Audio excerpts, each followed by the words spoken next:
नमस्कार साथियों, मेरे YouTube channel Hemraj Chauhan official में आप सभी का स्वागत है। आज मैं बात करूंगा दिल्ली से सटे हरियाणा की, जहां विधानसभा चुनाव 1 अक्टूबर को होने थे, लेकिन अब हरियाणा विधानसभा चुनाव की तारीखों को आगे खिसका दिया गया है। हरियाणा में आपको बता दूं कि 90 विधानसभा सीटें हैं और इन सभी 90 विधानसभा सीटों पर अब 5 अक्टूबर को मतदान होगा। हरियाणा के साथ ही जम्मू कश्मीर में भी विधानसभा चुनाव हो रहे हैं। केंद्रीय चुनाव आयोग ने बताया कि जम्मू कश्मीर में जो मतदान के 3 चरण हैं उनमें कोई बदलाव नहीं किया गया है। जम्मू कश्मीर में 18, 25 सितंबर और 1 अक्टूबर को मतदान होना है और इसमें पहले की तरह मतदान होगा। उन्होंने बताया कि जम्मू कश्मीर विधानसभा चुनाव की वोटों की गिनती भी अब 8 अक्टूबर को होगी, क्योंकि हरियाणा विधानसभा के चुनाव 5 अक्टूबर तक खिसका दिए गए हैं और दोनों राज्यों के चुनावों की वोटों की गिनती अब 7 में होगी। केंद्रीय चुनाव आयोग का कहना था कि उन्होंने ये फैसला बिश्नोई समुदाय के सम्मान और परंपराओं के ध्यान में रखते हुए लिया गया है, क्योंकि बिश्नोई समुदाय गुरु जम्बेश्वर को मानती है और गुरु जम्बेश्वर की याद में आसौज अमस्वा का जो आयोजन का आयोजन राजस्थान के बीकानेर में होता है और ऐसे में हरियाणा से कई जो श्रद्धालु हैं वहां बीकानेर जा सकते हैं और इसका असर चुनाव पर भी पड़ सकता था।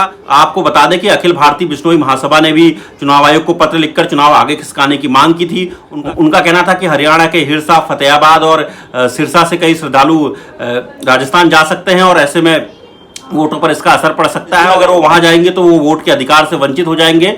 तो उन्होंने भी केंद्रीय चुनाव आयोग से ये निवेदन किया था कि वो चुनाव की तारीखों को आगे खिसकाए। बता दें कि अखिल भारतीय राष्ट्रीय बिश्नोई महासभा के अलावा भारतीय जनता पार्टी और इंडियन नेशनल लोकदल, जो कि राज्य की 2 प्रमुख पार्टियां हैं, उन्होंने भी केंद्रीय चुनाव आयोग को पत्र लिखकर चुनाव की तारीखें आगे बढ़ाने का निवेदन किया था। बीजेपी का कहना था कि 29 और 30 सितंबर को शनिवार और रविवार है और इसके बाद 1 अक्टूबर को वोटिंग होनी है और 2 अक्टूबर को गांधी जयंती है। ऐसे में हरियाणा के कई लोग लंबे वीकेंड पर बाहर निकल सकते हैं, जिसका असर चुनाव पर पड़ना लाजमी है। उन्होंने मांग की थी कि ऐसे में चुनाव की तारीखों को आगे खिसकाया जाए। इसके साथ साथ उन्होंने भी बिश्नोई समुदाय के जो उत्सव है आसौज अमस्वा का, उसका भी जिक्र किया था और कहा था कि इन चीजों को ध्यान में रखते हुए चुनाव आगे खिसकाने चाहिए। बीजेपी के अलावा इंडियन नेशनल लोकदल ने भी ये मांग की थी कि चुनाव को आगे खिसकाया जाए। उन्होंने भी लंबे वीकेंड की बात कही थी जो चुनावों से पहले पड़ रहा है। कहीं ना कहीं चुनाव आयोग ने यह फैसला बिश्नोई समुदाय के वोटरों को देखते हुए लिया है, ताकि जो वोटों का मतदान प्रतिशत है उस पर फर्क ना पड़े।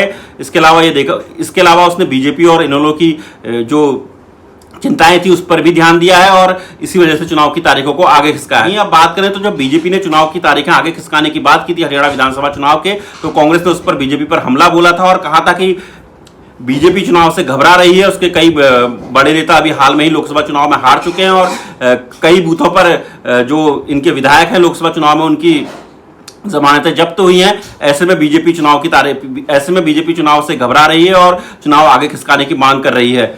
जेजेपी के दुष्यंत चौटाला ने भी कहा था कि बीजेपी चुनाव से पहले ही घबरा गई है। आपको बता दें कि हरियाणा के जो 2019 में विधानसभा चुनाव हुए थे उसमें जेजेपी ने 10 सीटें जीती थी और इसके बाद बीजेपी ने जेजेपी की मदद से सरकार भी बनाई थी। लेकिन लोकसभा चुनाव से ठीक पहले जब हरियाणा में मुख्यमंत्री नायब सिंह सैनी को बनाया गया तो उस समय जेजेपी बीजेपी से अलग हो गई थी और इसके बाद इस चुनाव में जेजेपी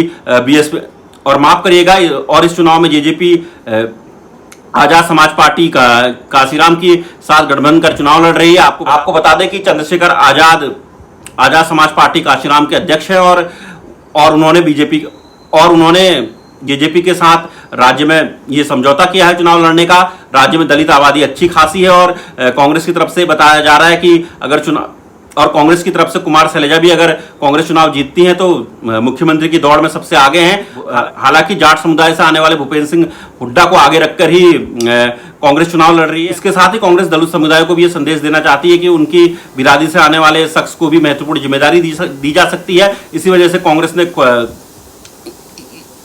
कांग्रेस ने अभी अपने मुख्यमंत्री पद के नाम का ऐलान नहीं किया है और हरियाणा विधानसभा चुनाव जो संपन्न होंगे और उसके बाद अगर कांग्रेस जीतती है तो वो इसके बाद ही इस पर निर्णय लेगी। मेरा आप सबसे निवेदन है कि आप सब मेरे YouTube channel Hemraj Chauhan official को जरूर सब्सक्राइब करें और अपने दोस्तों और साथियों को इसके बारे में बताएं।